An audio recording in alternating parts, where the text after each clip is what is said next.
తెలంగాణ ప్రజలారా, తెలంగాణ నిరుద్యోగులారా, ప్రస్తుతం కాంగ్రెస్ ప్రభుత్వం హయాంలో టీజీపీఎస్సీ ప్రతిష్టాత్మకంగా నిర్వహిస్తున్నటువంటి గ్రూప్ 1 ఈ అంశం అనేది గతంలో బీఆర్ఎస్ ప్రభుత్వాన్ని పడగొట్టిన నిరుద్యోగులకి ఒక వజ్రాయుధంగా పనిచేసింది. ఇదే గ్రూప్ 1 అంశంలో ఫస్ట్ టైము పేపర్ లీకేజ్ వల్ల, సెకండ్ టైము బయోమెట్రిక్ ప్రాబ్లం వల్ల, థర్డ్ టైము మూడో దఫా ప్రిలిమ్స్ కొత్తగా ఏర్పడ్డ కాంగ్రెస్ ప్రభుత్వం మరి నిర్వహించిన తర్వాతకి అయినా కూడా వాళ్ళు ఏదైతే లిస్ట్ తీసిరో, సెలెక్ట్ లిస్ట్ తీసిరో మొత్తం వేకెన్సీకి సంబంధించి గత ప్రభుత్వం 503 పోస్టులకు గాను మరి 2 సార్లు ఎగ్జాము విఫలమయ్యి మూడో దఫాకు వచ్చినప్పుడు 60 పోస్టులు కొత్తగా యాడ్ చేశారు రేవంత్ రెడ్డి ప్రభుత్వం. అన్నీ కలిపితే 563. యాజ్ ఫర్ జీవో 55 నుండి 29కి షిఫ్ట్ అయింది. జీవో 29కి వచ్చేసరికి మరి 563 గాను 1:50 ప్రకారం తీసారు. దీనికి సంబంధించి పూర్తిగా మరి ఎందుకని మళ్ళీ ఎగ్జామ్స్ విఫలమవుతున్నాయి, కోర్టులో ప్రస్తుతానికైతే 15 కేసులు హైకోర్టులో పడి ఉన్నాయి, మరి ఎందుకు పెండింగ్లో ఉన్నాయి, మరి సోషల్ రిజర్వేషన్స్ ఎందుకని పాటించడం లేదు, మరి ప్రెసిడెంట్ రూల్ని ఎందుకని వెత్తివేసిర్రు, మరి జీవో 29, జీవో 55, అదేవిధంగా స్పోర్ట్స్ కోటాకు సంబంధించిన జీవో 85 కావచ్చు, 74 కావచ్చు, 5 కావచ్చు, ప్రత్యేకంగా ఈడబ్ల్యూసీ రిజర్వేషను, ఎస్టీ రిజర్వేషను, మరి women reservation, physical handicapped reservation, transgenders reservation, ఇవన్నీ వైలేషన్ అని ఆ రకంగా 15 కేసులు కోర్టులో ఉన్నాయి. అన్ని విషయాలని పూర్తిగా మనం మాట్లాడడానికి మన ముందర శ్రీనివాస్ గారు ఉన్నారు. మరి ఈ గ్రూపు 1ని ఈయన 3 సార్లు రాసి ఉన్నారు. ప్రస్తుతము మరి కోర్టులో ఫైట్ చేస్తూ ఉన్నారు. మెయిన్స్ రాసిన అభ్యర్థులకి న్యాయం జరగాలి, ప్రిలిమ్స్లో నష్టపోయిన అభ్యర్థులకు న్యాయం జరగాలి, ముమ్మాటికి తెలంగాణ నిరుద్యోగులు నష్టపోకుండా ప్రభుత్వము టీజీపీఎస్సీ న్యాయం చేయాలని ఫైట్ చేస్తున్న ఒక నిరుద్యోగ అభ్యర్థి గ్రూప్ 1 ఆస్పిరెంట్ మన ముందు ఉన్నారు. సార్ నమస్కారం. సార్ నమస్కారం అండి. గ్రూప్ 1కి సంబంధించి ఫస్ట్ మీరు గ్రూప్ 1 రాయబోతున్న తరుణంలో 2022లో మీరు ఏమనుకొని గ్రూప్ 1 ప్రిపేర్ అయ్యారు, గ్రూప్ 1 రాశారు? వాస్తవానికి నేను 2011, 2009 నోటిఫికేషన్ కూడా నేను అప్లై చేశానండి. 2011 మీ అందరికీ తెలిసిందే. అక్కడ ఒక 5 క్వశ్చన్ల తప్పిదాల వల్ల నేను మెయిన్స్ రాసి ఇంటర్వ్యూకి అటెండ్ అయిన తర్వాత కూడా సుప్రీంకోర్టు వరకు ఆ కేసు వెళ్ళింది. సుప్రీంకోర్టు వెళ్ళిన తర్వాత 2016లో తెలంగాణ బైఫర్కేషన్ అయిపోయిన తర్వాత మళ్ళీ ఏ రాష్ట్రానికి ఆ రాష్ట్రానికి పోస్టులను విభజించిన తర్వాత మళ్ళీ మెయిన్స్ పెట్టుకోమని చెప్పింది. అక్కడ కూడా హైకోర్టులో కేసు వేశారు చాలామంది. సో మేము మెయిన్స్ రాసాం. అప్పుడు నేను మెయిన్స్ రాసిన అభ్యర్థి నేను అప్పుడు.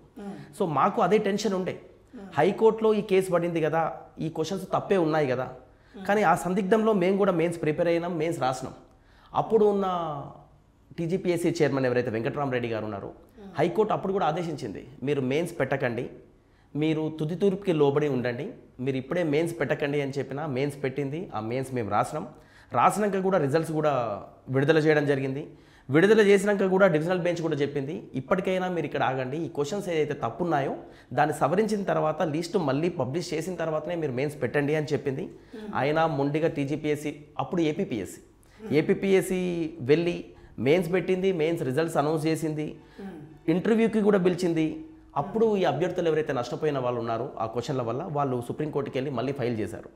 అప్పుడు సుప్రీంకోర్టు క్లియర్గా చెప్పింది, ఇప్పటికైనా మీరు తీర్పు వెలువడేదాకా ఆ రిజల్ట్స్ ఇంటర్వ్యూ ఎవరైతే కండక్ట్ చేశారో 1:2 నిష్పత్తిలో అప్పుడు తీసుండే.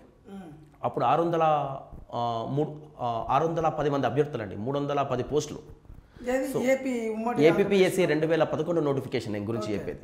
సో అప్పుడు సుప్రీంకోర్టు వీళ్ళకి మొట్టికాయలు వేసేసి ఈ 5 క్వశ్చన్లు తప్పున్నాయి, ఈవెన్ దో మీరు ఒకవేళ మెయిన్స్ కండక్ట్ చేసి ఇంటర్వ్యూ కూడా కండక్ట్ చేసినా కూడా మీరు మళ్ళీ మెయిన్స్ పెట్టాలి అన్నది. కానీ అప్పటికే ఏమైందంటే తెలంగాణ సాధించుకున్నాం మనం, తెలంగాణ బైఫర్కేషన్ అయిపోయింది. సో ఆ నిష్పత్తి ఏదైతే ఉందో వాళ్ళకి ఆంధ్రప్రదేశ్ వాళ్ళకి వెళ్ళాల్సిన ఉద్యోగాలు అటు వెళ్ళాయి, తెలంగాణకు సంబంధించిన 110 ఉద్యోగాలు మళ్ళీ మనకు 2016 నవంబర్లో మనకు మెయిన్స్ రాయమన్నారు, ఇంటర్వ్యూస్ అయ్యాయి, అలా అయిపోయింది. ఇప్పుడు సేమ్ అదే సిచ్యువేషన్లో మనం ఉన్నాం. సో ఏపీకి సంబంధించి అది గత చరిత్ర అదంతా అది వదిలిపెడితే ఇప్పుడు గ్రూప్ 1 రాస్తున్న అభ్యర్థులు ఆల్మోస్ట్ సివిల్స్కి ప్రిపేర్ అయిన వాళ్ళు ఉంటారు. లేదు అని అంటే గ్రూప్ 1 రాస్తే మేము డిఎస్పి కావచ్చు, లేదంటే ఒక డిప్యూటీ కలెక్టర్ కావచ్చు, ఒక ఆర్డీఓ కావచ్చు, స్వరాష్ట్రము తెలంగాణ గడ్డ మీద తెలంగాణ పరిపాలించుకోవడానికి తెలంగాణ ప్రజలకి పూర్తిగా న్యాయం చేయొచ్చు. ఒక సామాజిక న్యాయం చేయాలన్న ఒక దృక్కోణంతో ఆ దృష్టితోటి ఈ సర్వీసులోకి రావడానికి ఎక్కువ ఆస్కారం ఉంటుంది. ఈ కోణంలో మీరు స్టార్టింగ్ ఏదైతే థాట్ ఉంటుంది కదా, మీరు పలానా డిప్యూటీ కలెక్టర్ కాబోతున్నాము, డిఎస్పి కాబోతున్నాము అని అనుకోనే రాశారు ఎగ్జామ్. అంతే కదండి. ఏ నిరుద్యోగి అయినా కూడా సమాజానికి నేను నా వంతుగా నేను ఏ విధంగా అయితే సహాయపడగలను, ఒక ప్రభుత్వ అధికారికి ఉండే పరిధి విస్తారంగా ఉంటుంది. స్టేట్లో హయ్యెస్ట్ పోస్ట్ వచ్చేసి డిప్యూటీ కలెక్టర్, దాన్ని మనం ఆర్డీఓ అనొచ్చు, డిప్యూటీ కలెక్టర్ అనొచ్చు. తను ఒక 8 సంవత్సరాలు కష్టపడి సమాజానికి సేవ చేస్తే కన్ఫర్ట్ ఐఏఎస్ అయ్యే ఛాన్స్ ఉంటుంది. సో అట్లాంటి టాప్ లెవెల్ పోస్ట్ నువ్వు సెలెక్ట్ చేసే క్రమంలో నువ్వు ఇదివరకైతేనో మనకు మూడు భాగాలుగా మనం చేసేది, ప్రిలిమ్స్, మెయిన్స్, ఇంటర్వ్యూ. ఇప్పుడు దాన్ని తెలంగాణ వచ్చినాక 2 భాగాలుగా చేశారు. మనకి ఇంటర్వ్యూ తీసేసి ప్రిలిమ్స్, మెయిన్స్ ఉంది. నువ్వు 4 లక్షల పైచిలకు మంది అభ్యర్థులు ఎవరైతే నిరుద్యోగులు ఎవరైతే అప్లై చేశారో అందులో నుంచి నువ్వు ఒక 500 మందిని నువ్వు తీయాలి పోస్టులకి. సో ఆ జల్లెడబట్టే క్రమంలో ఎంతో క్రీమీ లేయర్ని నువ్వు తీస్తావు. అత్యంత శక్తివంతమైన, అత్యంత పదునైన మెదడునే నువ్వు బయటికి తీస్తావు. తీసే క్రమంలో విద్యార్థి నిరుద్యోగి కూడా అంతే కష్టపడతాడు. సో నువ్వు పరీక్ష పెట్టే క్రమంలో కూడా నువ్వు ఆ ప్రశ్నలే కానీ, విధానమే కానీ, నోటిఫికేషనే కానీ, రిజల్ట్స్ ఇచ్చే క్రమంలోనే కానీ నువ్వు కూడా అంతే నిష్ణుల్ని పెట్టి చేయాల్సి ఉండే. అలా జరగకపోవడం వల్లనే మీరన్నట్టు ఒకటోసారి ప్రిలిమ్స్ అయిపోయింది, రెండోసారి ప్రిలిమ్స్ అయిపోయింది, మూడోసారి ప్రిలిమ్స్ కూడా అయిపోయింది. మూడోసారి ప్రిలిమ్స్ నుంచి ఇప్పుడు కోర్టులో కేసు నడుస్తున్నాయి. నేను ఇందాక చెప్పిన చరిత్ర అదే, ఆ హిస్టరీ చెప్పడానికి గల కారణం ఏంటి అంటే ఇప్పుడున్న సందిగ్ధంలో మెయిన్స్కి ప్రిపేర్ అయ్యే అభ్యర్థులు వాళ్ళ ఆలోచన విధానం వేరేలాగుంటుంది. ప్రిలిమ్స్లో క్వాలిఫై ఒకటోసారి క్వాలిఫై అయ్యి మూడోసారి క్వాలిఫై కాని వాళ్ళ ఆలోచన విధానం వేరే ఉంటుంది. ఈ ఇద్దరూ తన మెదడులో ఈ సమస్య రగులుతూనే ఉంది. కానీ దీనికి చేసింది ఎవరు, ఈ సమస్యను సృష్టించింది ఎవరు అనేది క్వశ్చన్. అయితే గత ప్రభుత్వము టీఆర్ఎస్ ప్రభుత్వము ఎస్టాబ్లిష్ చేసినప్పుడు నీళ్లు, నిధులు, నియామకాల పేరుతోటి 610 జీవో పేరుతోటి ఆంధ్ర పెట్టుబడిదారులు, ఇతర రాష్ట్రాలకు సంబంధించిన వాళ్ళు తెలంగాణ నిధుల్ని, నియామకాలని, నీళ్ళని దోపిడీ చేస్తూ ఉన్నారని ఒక గొప్ప పోరాటం జరిగింది. తెలంగాణ ఆత్మగౌరవం కోసం, తెలంగాణ యొక్క నియామకాల కోసం, నీళ్ళ కోసం, నిధుల కోసం ఫైట్ చేసిన 1969 తొలిదశ ఉద్యమం జరిగింది. దాంట్లో 360 పైగా అమరులైరు విద్యార్థి నాయకులు, దాంట్లో నిరుద్యోగులు ఉన్నారు. కట్ చేస్తే మలిదశ పోరాటంలో కూడా అంటే 2001 నుండి సుమారుగా 2014 వరకు నిరాటకంగా జరిగింది. మారోజు వీరన్న ఆధ్వర్యంలో 96 ఆ టైంలో కూడా దళిత మహాసభలు కావచ్చు, తెలంగాణ మహాసభలు కావచ్చు, సామాజిక తెలంగాణ పేరుతో కూడా జరిగి ఉన్నాయి. అయితే మనకు సంబంధించిన పూర్తిగా స్వేచ్ఛావాయులు పీల్చుకొని తెలంగాణ ఏర్పడ్డాక అప్పుడున్న బీఆర్ఎస్ ప్రభుత్వం కేసీఆర్ గారు ప్రతిష్టాత్మకంగా గ్రూప్ 1ని నిర్వహిద్దామని ఆయన కంకణం కట్టుకొని చేసింది. కానీ ఫస్ట్ టైం లీకేజీ బయోమెట్రిక్ వల్ల నిరుద్యోగులు ఏ విధంగా ఎఫెక్ట్ అయ్యారు, ప్రభుత్వం విఫలం కావడానికి టీజీపీఎస్సీ, అప్పుడు TSPSC Telangana state public service commission అప్పుడు ఎఫెక్ట్ అయినప్పుడు కూడా మీరు ఉన్నారు కదా. ఆ పరిస్థితులకు సంబంధించి మళ్ళీ అదే నిరుద్యోగులు మళ్ళా 3.0 రాశారు. అప్పుడున్న పరిస్థితులకు సంబంధించిన నిరుద్యోగులు అప్పటి బాధలు ఏంది మీరు ఒకసారి చెప్పండి. ఇప్పుడు ఇందులో 2 అండి. మీరు అన్నట్టు 2022 నోటిఫికేషన్ 503 పోస్టులతో ఎప్పుడైతే వచ్చిందో ఇది మా కళలను సాకారం చేస్తుంది. దీన్ని జంబో నోటిఫికేషన్ అనొచ్చు.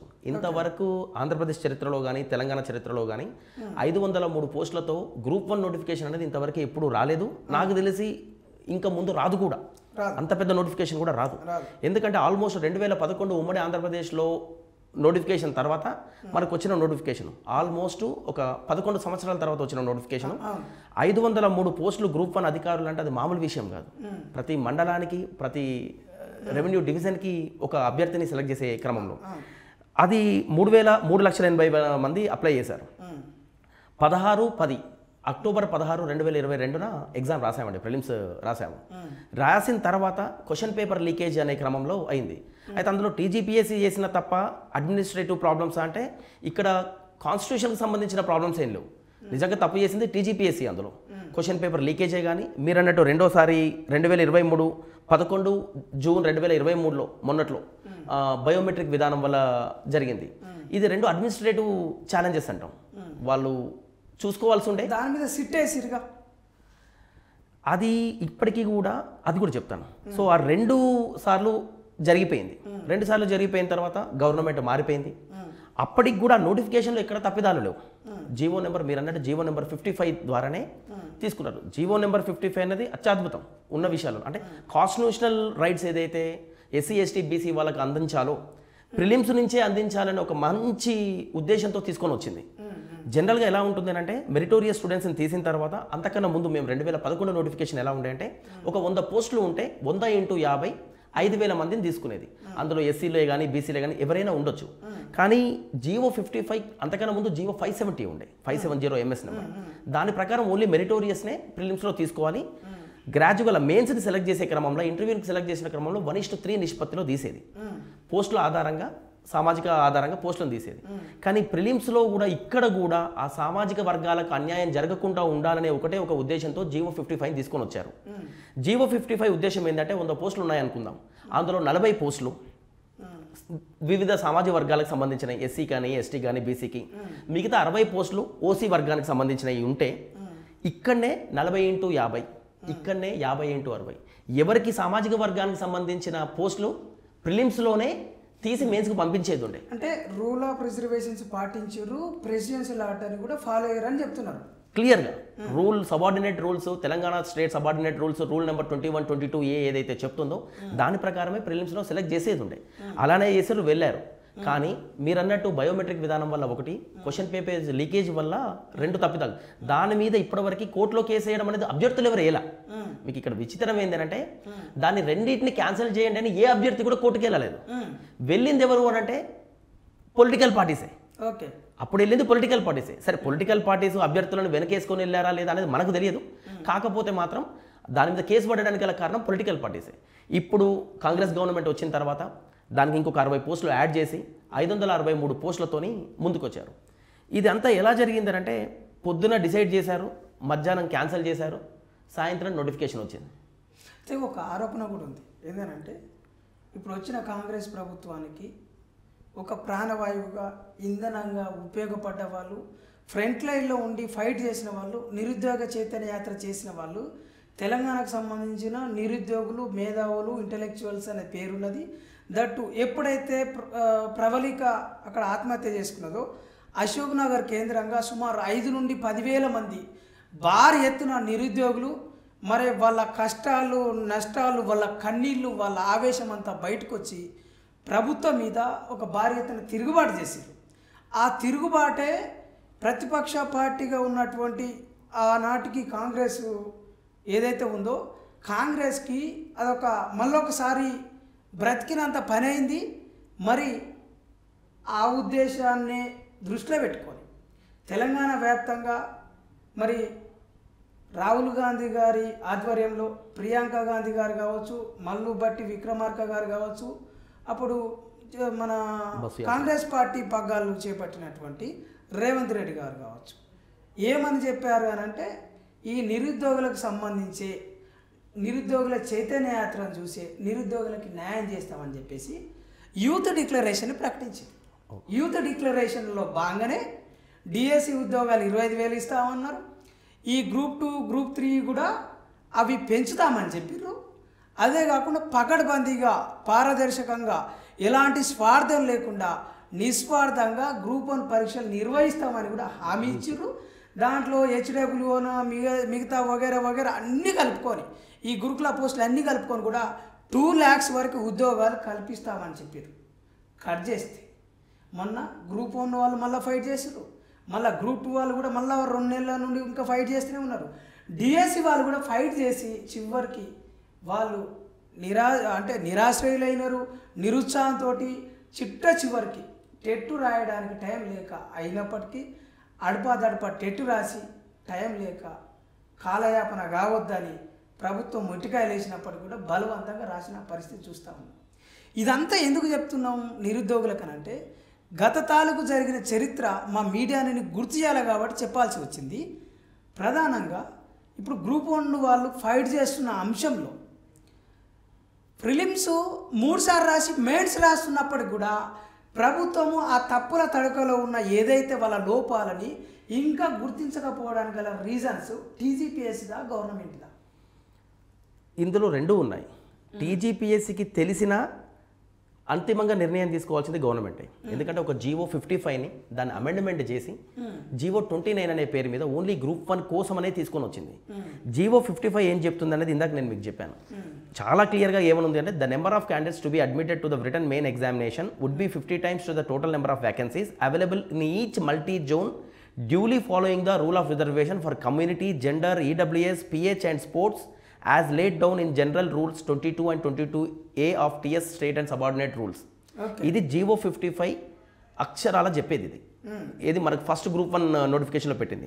దీన్ని వీళ్ళు ఏం చేశారంటే జీవో 29ని తీసుకొని వచ్చేసి ప్రొసీజర్ ఆఫ్ సెలక్షన్లో పారా 11లో 7Bలో ఏమని పెట్టారంటే the number of candidates to be admitted to the written examination conventional type would be 50 times to the total number of vacancies available in each multi zone provided that in case of any shortfall in respect of candidates in reserved categories as laid down in rules 22 and 22 of A Telangana state అన్నారు.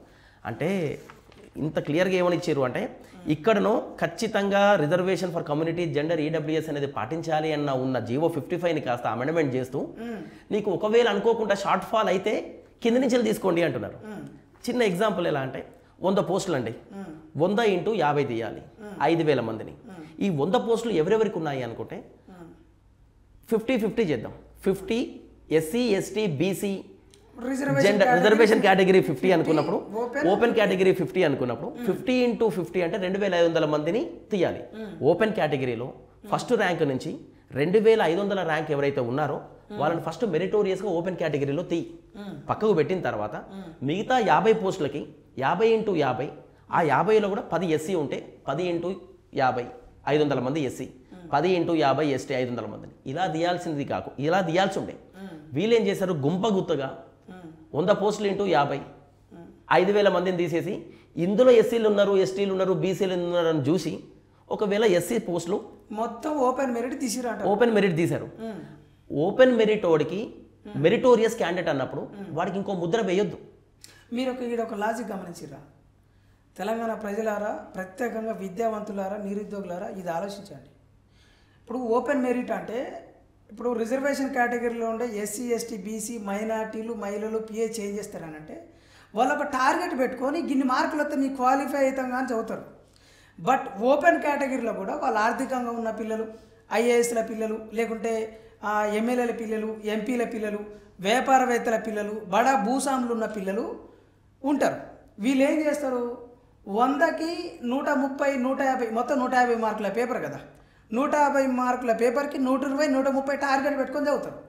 అంటే open మెరిట్లో వచ్చే వాళ్ళు ఎక్కువ open కేటగిరీలు ఉంటారు అనడానికి ఇదొక ఆధారం. అది అంటే రిజర్వేషన్ కేటగిరీ వాళ్ళకి అన్యాయం జరుగుతుందని చెప్పేసి వాళ్ళు బహిరంగంగా చెప్పిన సోమాజిగూడ ప్రెస్ క్లబ్లో మీటింగ్ పెట్టి 1:100 ఇవ్వమని చెప్పి డిమాండ్ చేసినప్పటికి కూడా ప్రభుత్వం ఇంకా మొద్దు నిద్రపోతూ ఉంది.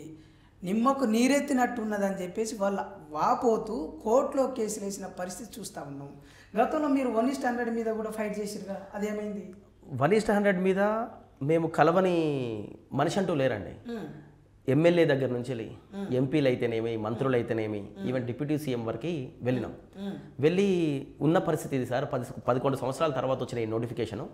సో ఇందులో కూడా జీవో 29 తీసుకొని రావడం వల్ల ఈ సామాజిక వర్గాలకి చాలా అన్యాయం జరుగుతుంది.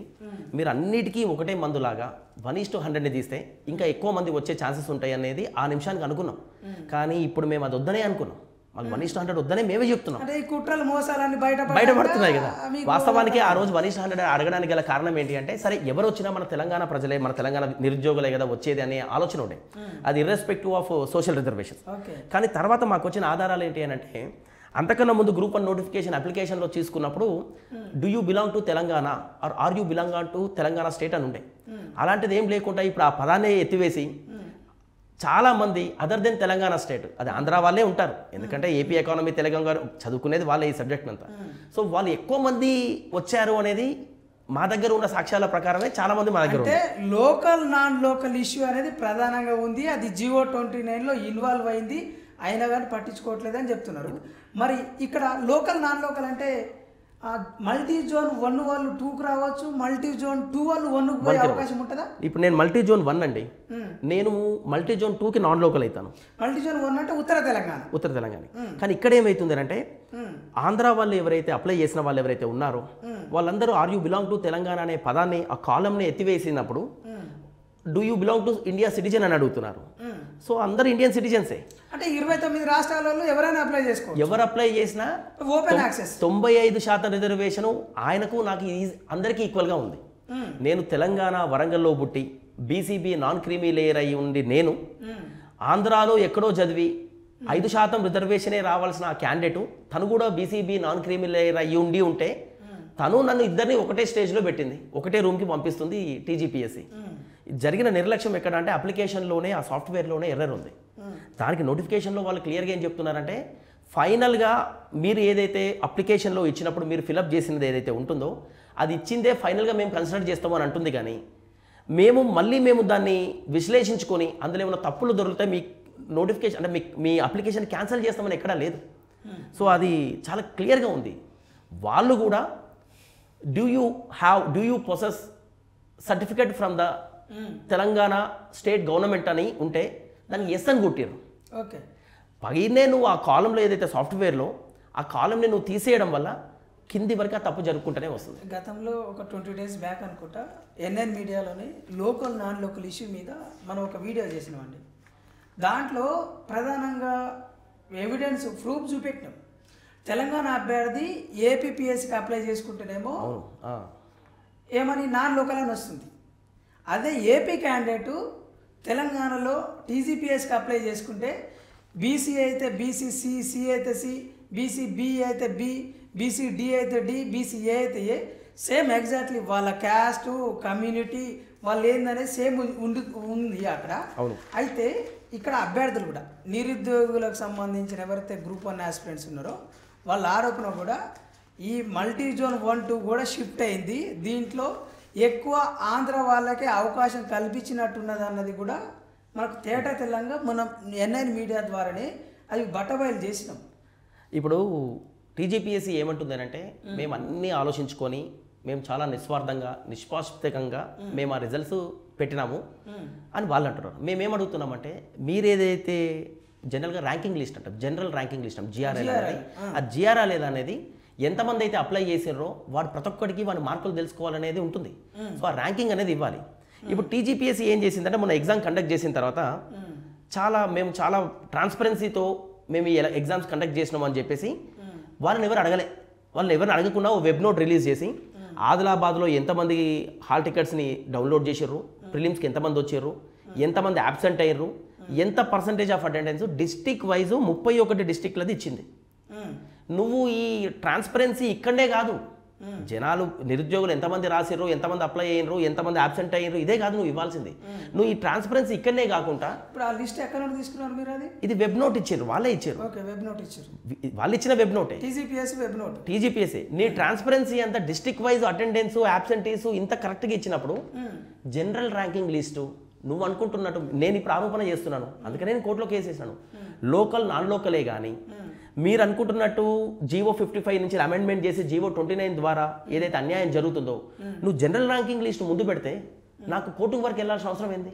అవును, అంటే ఏ అభ్యర్థి ఆయన హాల్ టికెట్ నెంబర్ ఏంది, ఆయన పేరేంది, ఆయన కమ్యూనిటీ ఏంది, ఆయనకి ఎన్ని మార్కులు వచ్చినాయి, జోన్ 1నా జోన్ 2నా మెరిట్ మార్క్స్ ఎన్ని అనేది చెప్తే మీకు క్లియర్గా ఇప్పుడు సరిపోయి ఉండే. ఓవరాల్గా మీరు ఎంతమంది అప్లై చేసారో ఎంతమంది రాసారు అనేది ఇలా నువ్వు ఏం చేస్తున్నావు అంటే డిస్ట్రిక్ట్ వైజ్ ఇచ్చినావు.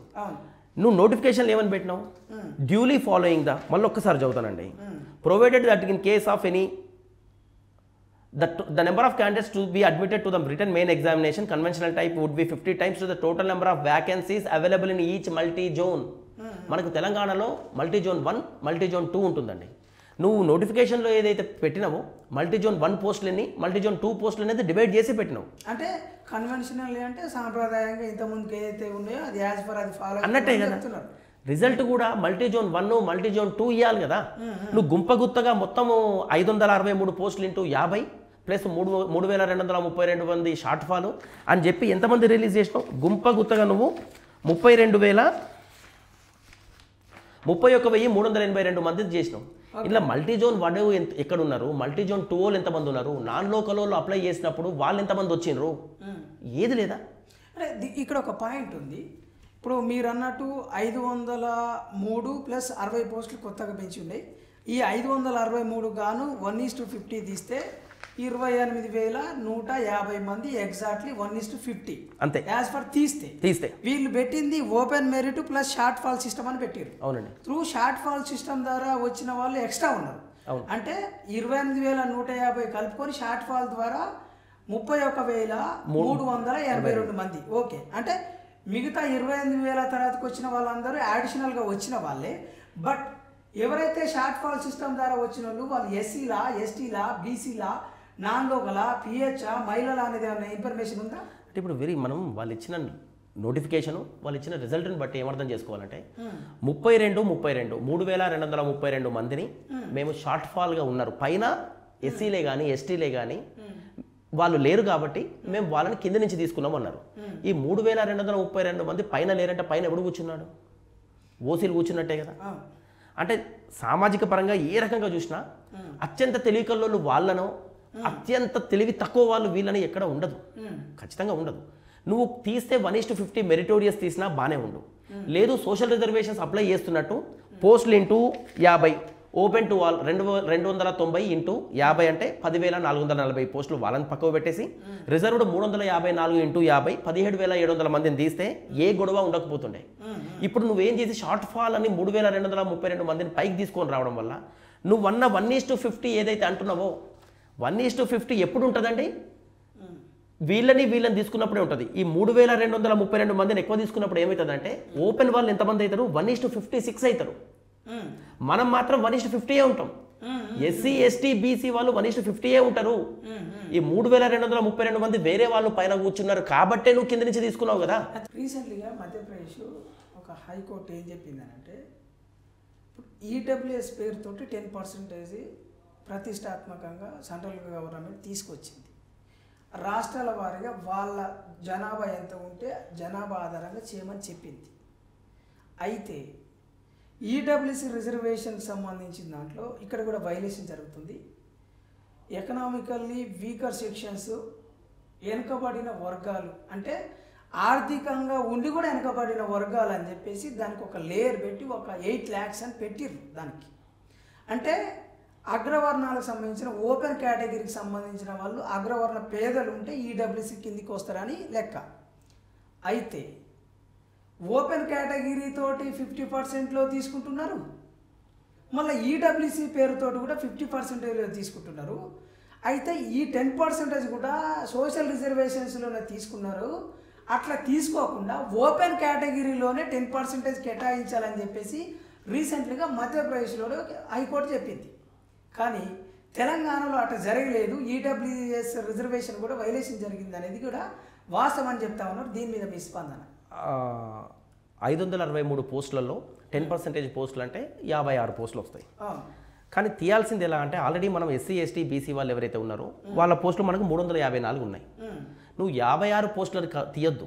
ఓపెన్ టు ఆల్ అన్నప్పుడు open to all open category పోస్టులు 2,209 ఉన్నాయి. 9 ఉంటాయి. సో నువ్వు 20 పోస్టులను తీయాల్సిన క్రమంలో నువ్వు 56 పోస్టులని ఈడబ్ల్యూఎస్కి తీశారు. సో రోస్టర్ అందుకనే ఇప్పుడు రోస్టర్లో కూడా తప్పే ఉంది. దీనివల్ల ఎక్కువ బీసీలే నష్టపోతారు అయితే అన్నట్టే కదా. ఇప్పుడు 2 రకాలుగా వాళ్ళు ఎంట్రీ అవుతారు. ఇటు ఓపెన్ కేటగిరీలో 10% తీయడం వల్ల పోస్టులు ఎక్కువ వాళ్ళకు చెందుతున్నాయి. దాంతోపాటు ఓవరాల్ మెరిట్ జీవో 29 వల్ల ఇంకెక్కువ అన్యాయం మనకి ఎస్సీ ఎస్టీ బీసీల వాళ్ళకి ఇంకెక్కువ అన్యాయం ఇది. తీయగలిగితే ఒకవేళ తీయదలుచుకుంటే గవర్నమెంట్ 563 ఇంటూ 50 తీసిన తర్వాత అక్కడ ఒక 28,150 మంది వాళ్ళు వచ్చేస్తారు. అలా తర్వాత రిజర్వ్డ్ కేటగిరీస్ ఎవరైతే 354 ఇంటూ 50 మళ్ళీ తీయాల్సి ఉంటాయి. ఇది ఎలా ఉందంటే partial implementation of social reservation అంటాం. నువ్వు అప్లై చేస్తే మొత్తం అప్లై చేసినా బాగుండు, మొత్తము అప్లై చేయలేదు. లేదు అసలు రిజర్వేషన్ అప్లై చేయకుండా ఓన్లీ మెరిటోరియస్ క్యాండిడేట్ని తీసుకున్నా బాగుండు. మీ అందరికి తెలియంది ఏంటంటే ఇక్కడ ఓన్లీ ఎస్సీ ఎస్టీ బీసీలకే కాదు అన్యాయం జరగడం. ఈ ఒక హాల్ టికెట్ ఉంది మన దగ్గర. ఈడబ్ల్యూఎస్ అనే ఒక అమ్మాయి తను చూసినాం మేము, అదర్ దెన్ తెలంగాణ స్టేట్, తను ఆంధ్రప్రదేశ్ నుంచి వచ్చింది. తను కూడా ఈడబ్ల్యూఎస్ అనేది క్లెయిమ్ చేసుకుంది. ఈరోజు ఆ అమ్మాయికి కూడా 95% రిజర్వేషన్ వస్తుంది తెలంగాణలో. సో ఇది ఓన్లీ ఎస్సీ ఎస్టీ బీసీలకే కాదు. ఈ నోటిఫికేషను ఈ జీవో 29 అమెండ్మెంట్ జీవో 55 వల్ల ఓసీ ఈడబ్ల్యూఎస్ స్టూడెంట్స్ కూడా ఆ నిరుద్యోగులకు కూడా చాలా అంటే చాలా అన్యాయమే. అంటే ఇది తెలంగాణ ప్రజలకు తెలవాలి. 95% తెలంగాణ లోకల్కి వస్తుంది. ఓన్లీ 5% వరకే అవుట్ ఆఫ్ స్టేట్స్కి, తెలంగాణ అయినా అది తెలంగాణకు అవుట్ ఆఫ్ స్టేట్లో ఉండే ఆంధ్రప్రదేశ్ అయినా బీహార్ అయినా మహారాష్ట్ర అయినా అది పంజాబ్ అయినా ఢిల్లీ కానీ whatever it may be another state, వీళ్ళందరూ నాన్ లోకల్ కిందకి వస్తారు. వాళ్ళకి ఓన్లీ 5% కానీ ఓన్లీ వాళ్ళకి 5% ఉంటుంది. కానీ వాళ్ళు ఈడబ్ల్యూసీ పేరుతోటి నాన్ లోకల్ లేకపోవడం వల్ల వాళ్ళు డైరెక్ట్ ఓపెన్గా వచ్చేస్తున్నారు. అయితే రీసెంట్లీగా దీంట్లో ఓపెన్ మెరిట్ ఏదైతే ఇప్పుడు టీజీపీఎస్ ద్వారా జీవో 29 ద్వారా తీసుకొచ్చిన ఓపెన్ మెరిట్ ఆ సిస్టమ్ ఏదైతే ఉందో దానికి అగెనెస్ట్గా మరి సుప్రీంకోర్టులో ఒక కేసు మరి తీర్పిచ్చింది రీసెంట్లీ. నాకు తెలిసి కూడా 1 మంత్ కూడా కావడం లేదు. ముమ్మాటికి అన్ని స్టేట్కి సంబంధించిన ఏదైతే పబ్లిక్ సర్వీస్ కమిషన్స్ అవన్నీ తప్పనిసరిగా రోల్ ఆఫ్ రిజర్వేషన్స్ ఫాలో కావాలి. ఓపెన్ మెరిట్ అనేది లిటరలీ అన్కాన్స్టిట్యూషనల్ అని చెప్పేసి చెప్పింది అనేది కూడా రీసెంట్లీ కేసు వచ్చింది. మరి మీరు సుప్రీం కోర్టుకి పోవడానికి ఏమన్నా ఆస్కారం ఉన్నదా? మరి వాస్తవానికి మేము ఇప్పుడు నిరుద్యోగులు అందరము కలిసి ఎవరికి వాళ్ళు అంటే ఎవరికి తోచిన విధంగా వాళ్ళు వెళ్తున్నారు. ఆల్మోస్ట్ ఇప్పటికీ 14 కేసులు హైకోర్టులో పెండింగ్లో ఉన్నాయి. ఈ 27వ తారీఖునే 4 కేసులు ఉన్నాయి. ఇప్పుడు ఈరోజే మేము డివిజనల్ బెంచ్లో లిస్ట్ అయ్యి ఉండే డివిజనల్ బెంచ్ వరకు కూడా వెళ్ళాల్సి వచ్చింది. ఇదే హారిజంటల్ వెర్టికల్ రిజర్వేషన్ పై మీద, దాంతోపాటు జీవో 29 మీద కూడా. సో ఇప్పుడు మా టీం ఏదైతే ఉన్నామో మేమే ఒక 4 కేసులు వేసాము. ఒకటి లోకల్ నాన్ లోకల్ ఇష్యూ నేను మీకు చెప్పింది. ఎక్కడైతే హాల్ టికెట్లు అంటే సాఫ్ట్వేర్లోనే ప్రాబ్లం ఉంది, అప్లికేషన్ సాఫ్ట్వేర్లోనే అది సరిదిద్దకుండా నువ్వు అప్లికేషన్లు తీసుకొని ఆ అప్లికేషన్స్లలో కలుగుర గంపలాగా అయిపోయింది. ఇది తెలంగాణ ఎవడో ఈ ముల్కీ నాన్ ముల్కీ మళ్ళీ అదే సమస్య వచ్చేటట్టే ఉంది. సో ఇప్పుడు నాకు దొరికిన ఆధారాలే ఒక 4 హాల్ టికెట్లు నా దగ్గర ఉన్నాయి. ఇప్పుడు అలా 4 లక్షల మంది అభ్యర్థులు, అందులో ఎంతమంది ఉండొచ్చు తెలియదు మనకు. సో ఇది టీజీపీఎస్సీఏ బయట పెట్టాలి. కానీ మేము మొత్తం అంత అయిపోయినాక ప్రాసెస్ అంతా అయిపోయినాకనే మేము ఇస్తాము అంటుంది. అంత అయిపోయినాక ఆ లిస్టుతో నేను చేసేది ఏముంటుంది? మళ్ళీ నేనేం చేయాలి? అప్పుడు మళ్ళీ నేను కోర్టుకి వెళ్ళాలి. సో నిరుద్యోగులు చాలామంది ఏమనుకుంటున్నారంటే ఈ మెయిన్స్ రాసే అభ్యర్థులు వీళ్ళు ప్రిలిమ్స్లో పాస్ కాలేదు కాబట్టే ఈ కేసును ఎలా అయినా వేయాలి, ఈ నోటిఫికేషన్ ఎలా అయినా ఆపాలనే ఉద్దేశంతోనే వీళ్ళు వేస్తున్నారనే ఒక వాళ్ళు అపోహతో ఉన్నారు. ఎస్సీ ఎస్టీ బీసీ వర్గాలు ఎవరైనా కూడా ఈ ప్రిలిమ్స్ క్వాలిఫై అయ్యి మెయిన్స్ రాసే వాళ్ళందరికీ మేము ఒకటే చెప్తున్నాము, మీరు రాసినంత మాత్రాన ఈ పోస్ట్ మీకు వస్తుందనే గ్యారంటీ ఉందా? 30,000 మంది పైచెలుకు అభ్యర్థులు రాస్తున్నారు. అందులో క్వాలిఫై అయ్యి పోస్ట్ వచ్చేది 563 మందికే. నిజంగా 563 పోస్టులు తెలంగాణ వాళ్ళకి 95% రిజర్వేషన్తో పాటు ఏదైతే రిజర్వేషన్కి సోషల్ రిజర్వేషన్ వెర్టికల్ రిజర్వేషన్ అమలు చేసి 563 పోస్టులు మనకే వచ్చి ఉంటే సంతోషమే, అది ఎవరికి వచ్చినా సంతోషమే. కానీ నీకు ప్రాసెస్ స్టార్టింగ్లోనే పెద్ద అన్యాయం జరుగుతుంది. సో ఇక్కడ రిజర్వేషన్ పాటించకుండా మీకు నచ్చినట్టు జీవో 29 ఒక బాలాజీ బదావత్ కేసు అనేది ఎప్పుడో 2019లో 2019లో తీసుకొని వచ్చిన కేసుని దాన్ని ఉటంకిస్తూ నువ్వు జీవో 55 అమెండ్మెంట్ చేసి జీవో 29 తీసుకురావడంలో ఉద్దేశం ఏంటో నాకు అర్థం కావట్లేదు. మరి 2018లో వచ్చిన ప్రెసిడెన్షియల్ ఆర్డర్ని ఎందుకు వైలేట్ చేశారు? మరి అంటే ఏది అనుకూలంగా ఉంటే వాళ్ళకి తీసుకుంటున్నారు. ఇప్పుడు వడ్డించేవాడు ఎక్కడ ఉంటుంది, ఎక్కడ కూర్చుంటుంది అన్నట్టు, వడ్డించేవాడు మనోడైతే ఎక్కడ కూర్చుంటుంది అన్నట్టు వాళ్ళు కూర్చున్నారు. ఆ స్థానంలో వాళ్ళకి నచ్చినట్టు చేస్తున్నారు. మీరు నమ్మరు, మేము ఈ కోర్టు కేసు వేయడానికి కూడా మేము అంటే ఇది అగ్నవర్ణ రాయర్లతోనే వేయించాలనే ఉద్దేశంతోనో కాదు, ఇలా కాదు. అంటే కోర్టు కేసు తీసుకోవడానికి కూడా చాలామంది వెనకాడే వాళ్ళు చాలామంది ఉన్నారు. ఇప్పుడు మాకు వచ్చిన వాళ్ళు చాలా మేము అదృష్టవంతులమని అనుకోవాలి. అట్లీస్ట్ వాళ్ళు సామాజికంగానే ఆలోచిస్తున్నారు. కోర్టు కేసు ఎవరైతే తీసుకున్నారో అంటే గ్రాస్ రూట్ లెవెల్లో ఈ రిజర్వేషన్స్ అనేది అంటే అందరికీ ఉంది. అది అమలు పరచాలన్నదో మన హక్కులు ఇవి అనో మనం పోరాడుతున్నాం. ఆల్రెడీ వాళ్ళకి అనుకూలంగా వాళ్ళు చేసుకుంటూ పోతూనే ఉన్నారు. ఇక్కడ ఒక పాయింట్, పేద పిల్లలు ఊర్లలోకి వెళ్ళి వచ్చి చదువుతూ ఉంటారు. కొంతమంది జాబ్లకు రిజైన్ చేసి ఉంటారు. చిన్న చిత్క 5,000కి 10,000కి వాచ్మెన్లు గానో లేకుంటే గేట్ కీపర్లు గానో, కొంతమంది కారు దోలే వాళ్ళు, లేకుంటే కొంతమంది పెయింటింగ్ గ్రూప్ 1 ప్రిపేర్ అవుతూ పెయింటింగ్ పనికి చేసే వాళ్ళు ఉన్నారు, ఉప్పర్ పని చేసే వాళ్ళు ఉన్నారు, నైట్ వాచ్మెన్ డ్యూటీ చేసే వాళ్ళు. కొంతమంది అయితే పిల్లలు ఉన్నప్పటికీ వాళ్ళ పిల్లలందరూ ఇంటికాడ వదిలిపెట్టి పట్టణాలకు వచ్చి మరి మొన్న రీసెంట్గా మేము ఏదైతే టీవీ ఎన్ఐ మీడియా కేంద్రంగా మా టీవీ ఛానల్లో ఆంధ్ర పెట్టుబడి దోపిడీ ఒక ఇన్స్టిట్యూషన్స్ నిరుద్యోగులను దోపిడీ చేస్తూ ఉన్నాయి తెలంగాణ నిరుద్యోగులు అన్న అంశం కూడా మేము లేవనెత్తి చెప్పినాం. దాంట్లో భాగంగానే మరి నిజంగా ఎంత ఇబ్బంది పడి ఉంటారు. ఈ 3-4 సంవత్సరాలే కాకుండా గతంలో 5 సంవత్సరాలు మొత్తం 7-8 సంవత్సరాల్లో ఒక 10 నుండి 15 లక్షలు ఖర్చు అయి ఉంటాయా అభ్యర్థులకి? ఇప్పుడు వాస్తవానికి మీ అందరికీ ఏంటంటే మనకి ఏదైనా అన్యాయం జరిగినప్పుడు మనం ఎక్కడికి వెళ్తాం? టీజీపీఎస్సీకి వెళ్తాం. మనం వెళ్ళి మాకు ఇది అన్యాయం జరిగింది, మీరు దీని గురించి జనరల్ ర్యాంకింగ్ లిస్టే కానీ లేకపోతే ఆంధ్ర రిజర్వేషన్స్ అనేది సరిగ్గా అమలు చేయట్లేరు అని చెప్పేసి మనం ఇచ్చాం. వాళ్ళు క్లియర్ చేస్తే ఈ రోజు వరకు కూడా దాని నుంచి రెస్పాన్స్ లేదు.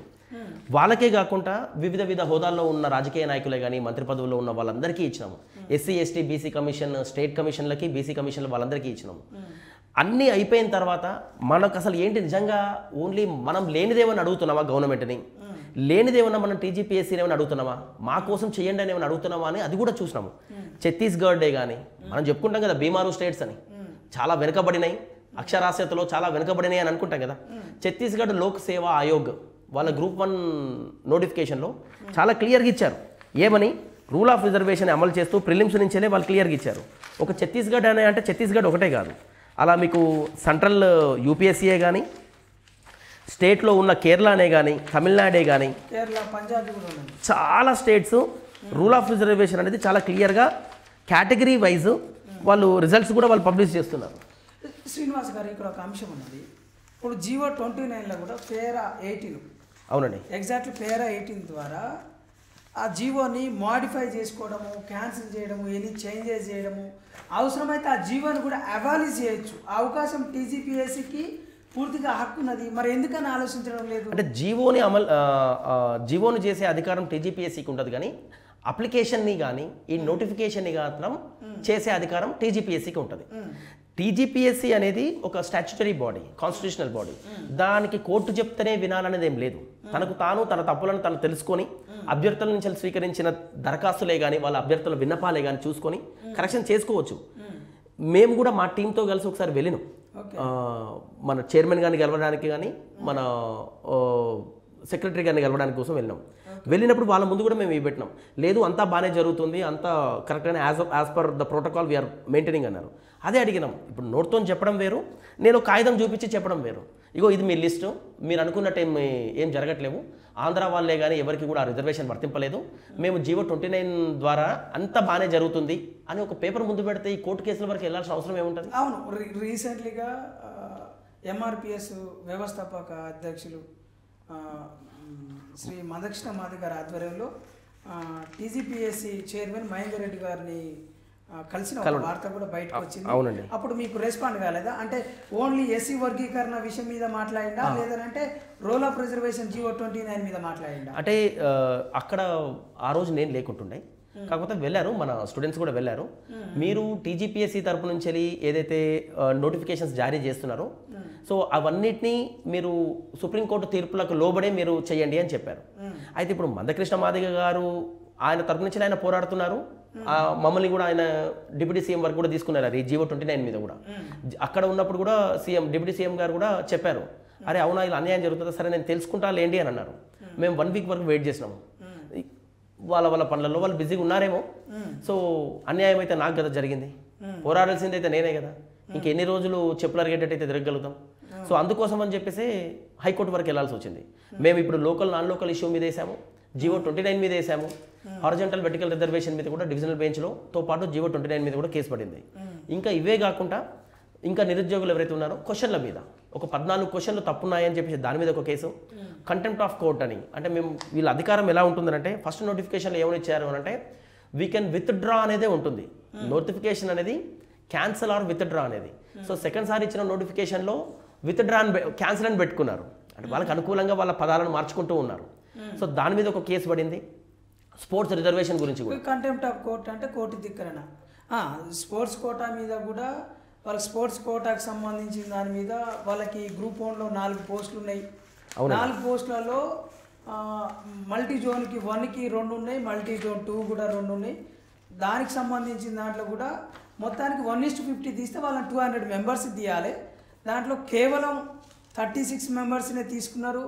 36 మెంబర్స్లో వెరిఫికేషన్ చేస్తే సర్టిఫికెట్స్ అన్నీ 2 మెంబర్స్కే క్వాలిఫై ఉన్నారు, సర్టిఫికెట్స్ వెరిఫికేషన్ అయిపోయింది.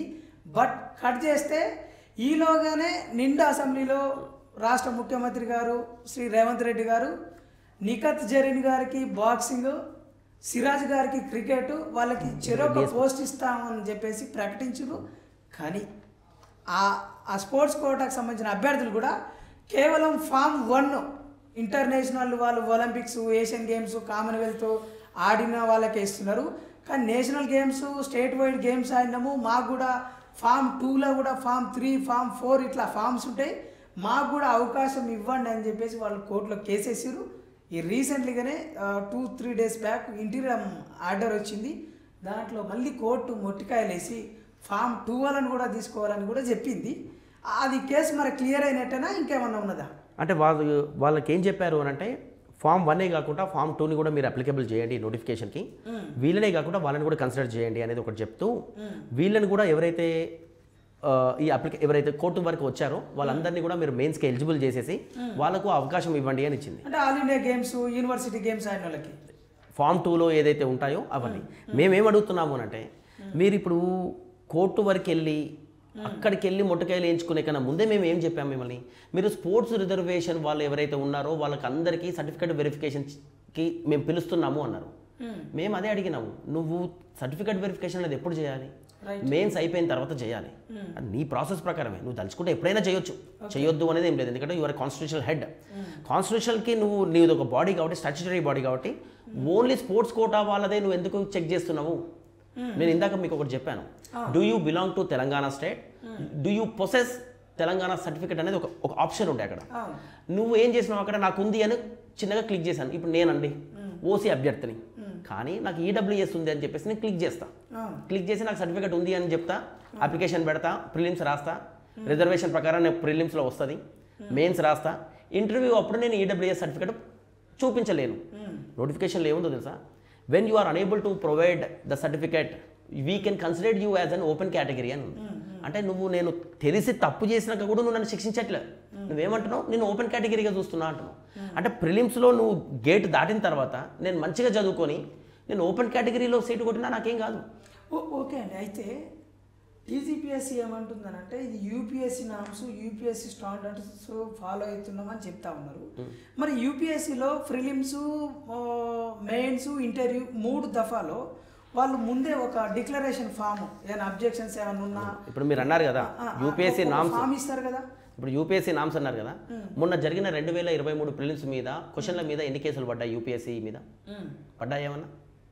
ఒక కేసు కూడా ఉండదు. మన కేడ్కర్ కేసు ఒకటి బయటకు వచ్చింది, ఆమె ఫేక్ సర్టిఫికెట్స్ పెట్టి. సర్టిఫికెట్ల గురించి కాదు, అంటే వీళ్ళు ఏం చెప్తున్నారంటే ఒక విషయానికి వచ్చేసరికి మేము యూపీఎస్సీని చేస్తున్నామని అన్నారు. నేనేం అడుగుతున్నా, నువ్వు యూపీఎస్సీ స్టాండర్డ్ మెయింటైన్ చేసేసి నువ్వు క్వశ్చన్ పేపర్ ఇచ్చినావా? 14 క్వశ్చన్ తప్పున్నాయి కదా. నువ్వు యూపీఎస్సీ మీద క్వశ్చన్ పేపర్ల మీద ఒక క్వశ్చన్ అయినా పడిందా? యూపీఎస్సీ ప్రిలిమ్స్ రిజల్ట్స్ అనౌన్స్ చేసిన తర్వాత రూల్ ఆఫ్ రిజర్వేషన్ అమలు చేయట్లేరని ఒక కేసు అయినా పడిందా? పర్లేదు కదా. మరి నీకెందుకు పడుతున్నాయి? నువ్వు ఒక విషయంలో యూపీఎస్సీని తీసుకుంటావు, నీకు అనుకూలంగానో బాలాజీ బదావత్ కేసుని తీసుకుంటావు. అరే తర్వాత వచ్చిన ఇప్పుడు ఎన్ని కేసులు మీరు చూడండి, ఎన్ని కేసులలో ఉందంటే దీపేంద్ర యాదవ్ కేసు చాలా క్లియర్గా చెప్తుంది. ఈ దీపేంద్ర యాదవ్ కేసు ఏమని చెప్తుందంటే, దీపేంద్ర యాదవ్ కేసే కాకుండా మధ్యప్రదేశ్ కేసు అండి, చాలా కేసులు ఏం చెప్తున్నాయనంటే ప్రాసెస్ ఆఫ్ సెలక్షన్లో మూడు లెవెల్స్ ఉన్నా కూడా లెవెల్ 1, లెవెల్ 2, లెవెల్ 3లో ప్రిలిమ్స్లో మెరిటోరియస్నే తీసుకుంటా, మెయిన్స్కి మాత్రం రిజర్వేషన్ అమలు చేస్తా అనేది ఉండకూడదు. 3 లెవెల్స్లో నువ్వు రిజర్వేషన్ అనేది అమలు చేయాలి. అంటే నీ ప్రాసెస్ ఏదైతే వెళ్తున్నావో ఫస్ట్ లెవెల్కి, సెకండ్ లెవెల్కి, థర్డ్ లెవెల్కి కూడా అదే ఉండాలి. ఇప్పుడు ఇందిరాసాగర్ కేసు కూడా అదే చెప్తుంది కదా, అన్నీ అదే చెప్తున్నాయి. కాకపోతే వీళ్ళు ఏంటంటే ఏదో వీళ్ళకి నచ్చింది తీసుకుంటారు, దాన్ని ఊటంకి ఇస్తూ ఇగో ఇది మేము తీసుకొని వచ్చినామంటారు. కానీ ఫైనల్గా ఖచ్చితంగా న్యాయం అనేది జరుగుతుంది. ఇప్పుడు ఎవరు చెప్తే వింటారు? నేను చెప్పినా, మీడియా మీ తరపు నుంచి చెప్పినా వినట్టట్టు లేరు. అందుకనే కోర్టు వరకు వెళ్ళాల్సి వచ్చింది. ఇప్పుడు ఎస్టీ రిజర్వేషన్లో 6% నుండి 10% పెంచారు. దాని మీద అఫీషియల్ గెజిట్ బై ప్రెసిడెంట్ ద్వారా లేదు అని చెప్పేసి ఒక ఆరోపణ. అంటే వాస్తవంగా నోటిఫికేషన్లో ఏమని పెట్టారంటే ఫర్దర్గా వచ్చే జీవోసే కానీ ఫర్దర్గా వచ్చే సుప్రీంకోర్టు, హైకోర్టు తీర్పులను అనుసరించే తుది తీర్పు ఉంటుంది అనేది మనకు నోటిఫికేషన్లో కూడా ఉంటుంది. అలా ఇప్పటి వరకు ఉన్న దాని ప్రకారం ఈ నోటిఫికేషన్ ఇలా వెళ్తూ ఉంటుంది. ఇందులో ఏమైనా బైఫర్కేషన్ ఏమైనా ఉన్నా, ఇందులో ఏమైనా చేంజెస్ ఏమైనా ఉన్నా కూడా అకార్డింగ్లీ వీల్ గో త్రూ అనే ఉంటుంది. సో అది కూడా ఒకటి కేసు, ఇప్పుడు అది కూడా కేసు ఉంది. ఇప్పుడు ప్రధానంగా రాంగ్ క్వశ్చన్స్ మీద 14 క్వశ్చన్స్ రాంగ్ ఉన్నాయి. మరి నిజంగా ఇన్నిసార్లు ఫెయిల్యూర్ అయినప్పటికీ మరి మూడోసారి కూడా ప్రిలిమ్స్లో మరి ఫైనల్కి పెట్టినాక కూడా రాంగ్ క్వశ్చన్స్ ఉన్నాయని చెప్పేసి రాంగ్ క్వశ్చన్స్ మీద కేసు పడింది. మరి దానికి సంబంధించి వాళ్ళ ఎక్స్పర్ట్ కమిటీ వేసి దాన్ని క్లియర్ చేద్దామని చెప్పారు. మరి ఎక్స్పర్ట్ కమిటీ మీద, టీజీపీఎస్సీ మీద, కోర్టు మీద మీకు నమ్మకం ఉందా? ఇప్పుడు నేను అందుకనే మీకు ముందు హిస్టరీ చెప్పిన 2011లో కూడా ఇలానే జరిగింది. అక్కడ కూడా డివిజనల్ బెంచ్ కూడా ఏం చెప్పిందంటే మీరు ఆగండి, మీరు ఇది తీర్పు వచ్చేదాకా మీరు ఇంటర్వ్యూ కండక్ట్ చేయొద్దు అని చెప్పింది. సుప్రీంకోర్టుకి వెళ్ళినాక సుప్రీంకోర్టు ఏం చెప్పింది, క్లియర్ కట్గా 5 క్వశ్చన్లు తప్పు ఉన్నాయి, ఆ 5 క్వశ్చన్లు తీసేసి 145 మార్కులని కన్సిడర్ చేస్తూ మళ్ళీ లిస్టు కొత్తది ప్రిపేర్ చేసి వాళ్ళకి మెయిన్స్ పెట్టమని చెప్పింది. నెక్స్ట్ జరగబోయేది కూడా అదే. టోటల్ ఫాల్ డౌన్ ఫస్ట్ స్టేజ్కి వచ్చారు, ప్రిలిమ్స్కి వచ్చారు. మళ్ళీ అది మన కళ్ళ ముందు కనపడుతుంది కదా. 2011 నోటిఫికేషన్లో సుప్రీంకోర్టు వరకు వెళ్ళినాక 145 క్వశ్చన్లని కన్సిడర్ చేయమనింది కదా. 5 క్వశ్చన్లు క్లియర్గా తప్పున్నాయని చెప్పింది కదా. అంటే మేము అంత దూరం వెళ్ళేదాకా వెయిట్ చేయాలన్నా. అయితే హైకోర్టులో ఇంట్రెస్టింగ్ పాయింట్ ఏంటంటే నిరుద్యోగ అభ్యర్థి క్వశ్చన్ రైజ్ చేసిండు. 150 క్వశ్చన్లు తయారు చేయడానికి మీకు 5 నెలలు 6 నెలల టైం తీసుకుంటారు. ఓకే, దాంట్లో అంతేకాకుండా కేవలం మరి 14 క్వశ్చన్లకి దానికి అంత టైం తీసుకుంటారు. మాకు టైం అడిగితే మాకు టైం ఇవ్వలేదు.